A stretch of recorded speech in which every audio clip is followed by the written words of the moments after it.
Ողջույն։ Գլխավոր դատախազության դիմաց 3 նոյեմբերի 19-ին բողոքի ակցիա էին անում զանազան խաբեբաներից քաշվածները։ Ամեն օր տարբեր փորձագետներ, տեղեկատվական անվտանգության մասնագետներ, ներքին գործերի նախարարությունը զգուշացնում են մարդկանց, որ բոլոր սոցիալական ցանցերով, էլեկտրոնային փոստերով, հեռախոսահամարներով մարդկանց խաբում են, փող են կորզում։ Օրինակ մեքենային ուզում գնել մարդիկ, պարզվում է խաբվել են, վարկ են ուզում վերցնել, պարզվում է խաբվել են, դեռ մի բաներ իրենք են փող տվել, իրենց համար իրենց տանը նստած պարզում են, վարկ են իրենց անունով ձևակերպել,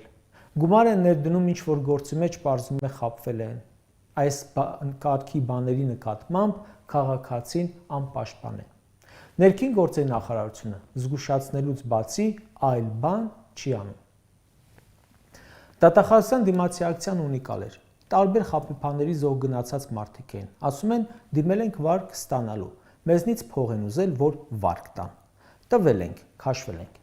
դիմել ենք կազմակերպությունների, որ օգնեն գումարը հետ ստանանք, նրանք էլ են փող ուզել ծառայության համար ու էլի քաշել են, հիմա եկել են դատախազության մոտ, պահանջում են, բայց սրանք էլ բան չեն կարող անել։ Ոնց այդ ժողովրդին ախր օգնի դատախազությունը, եթե նրա հավեսը չունի, ուրիշ լիքը բաներ ունի անելու։ Եթե ամեն օր մի քանի տասնյակ դատախազ գործուղվում է Շենգավիթի դատարան Բագրատ Սրբազանի դատին, Քանաքեռի դատարան Սամվել Կարապետյանի դատին, Գյումրուց կալանավորված քաղբանտարկյալների դատին, եթե մի քաղաքական գործով 50-60 քննիչ է ներգրավում, էլ ով ունի ժամանակ իրական տուժածների, ժողովրդի, զոհերի այդ խնդիրներով զբաղվելու։ Սրանք հազիվ քաղաքական գործեր են սարքում, ով ունի ժողովրդի հավեսը։ Դրա համար ասում են, եկել ենք ակցիա ենք անում, բայց հույս չունենք։ Լավ, հիմա ուզում եմ հարցնել բոլորին, ովքեր գնացել էին դատախազության դիմաց ակցիա անելու, ձեզ միայն այդ խաբեբաներն են գցել։ Հարցնում եմ մյուս բոլորին,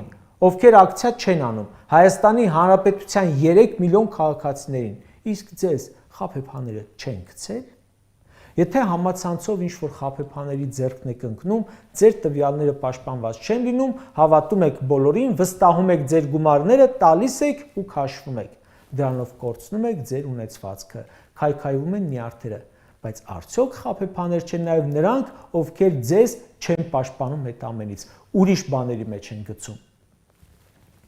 Ինչ պակաս խաբեբաներ են նրանք, որ ասել են, ձեր հավատը, վստահությունը ներդրեք մեր հեղափոխության մեջ ու հեսա թույն կյանքով եք ապրելու։ Վարկերի, պարտքերի դարտից լրիվ կպրծնեք, էլ կարիքը չեք ունենա։ Սրանց էլ եք չէ վստահել ու էլի քաշվել եք։ Մի խաբեբա նրանք են, մի խաբեբա ձեր վստահությամբ կառավարության կաբինետներում հայտնվածներն են։ Նրանք ձեր վստահությունը տիրանալով ֆինանսներն են տարել, զրկել են ունեցվածքից։ Սրանք էլ զրկվել են ձեր ունեցվածքից, ձեզ հայրենիքից, ձեր նյարդերն են քայքայել, փողից են զրկել, իսկ ով է ասում, թե Հայաստանի կառավարությունը ձեր փողերը չի խժռում։ Այդ արտաքին պարտքը, որ հա մեծանում է, երեկ էլ էի խոսում այդ մասին, 250 միլիոն դոլար մենակ այսօր վարկ են վերցրել։ Այդ մաշեննիկները ձեզնից 250 միլիոն դոլար չեն տարել, իսկ կառավարությունը միայն այսօր այդքան տարավ։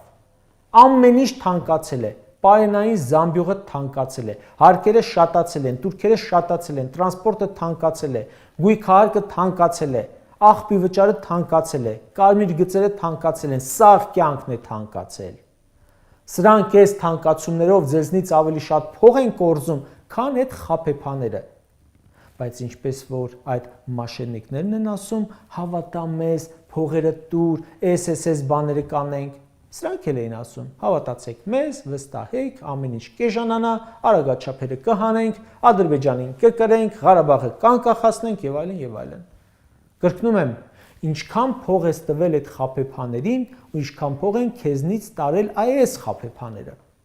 Նրանք տարել են միայն գումարդ, սրանք ամեն ինչն են խժռում։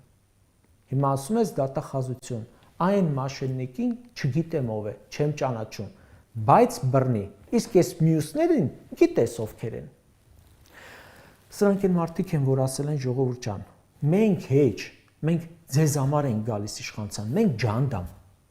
որ ձեզ ազատենք, որ արդեն լավ ապրեք, այդ դրա համար ենք գալիս։ Հեսա կլինի 8 տարի, որ իշխանության են, դու վարկերի հույսին ես, իսկ իրենք։ Կարդում ենք, Այն մեկը բրաբուսներով է ման գալիս, այն մեկը դղյակ ունի, դրամական միջոցները 7-8 նիշի թվեր են, ինչ որ 20, 22, 24 միլիոն դրամ աշխատավարձեր են ստանում։ Սրանք եկել են, որ դու լավ ապրես, սրանք կտրուկ լավ են ապրում, իսկ դու դիմում ես, որ վարկ վերցնես, վարկով ապրես, այն էլ խաբեբաների ձեռքն ես ընկնում։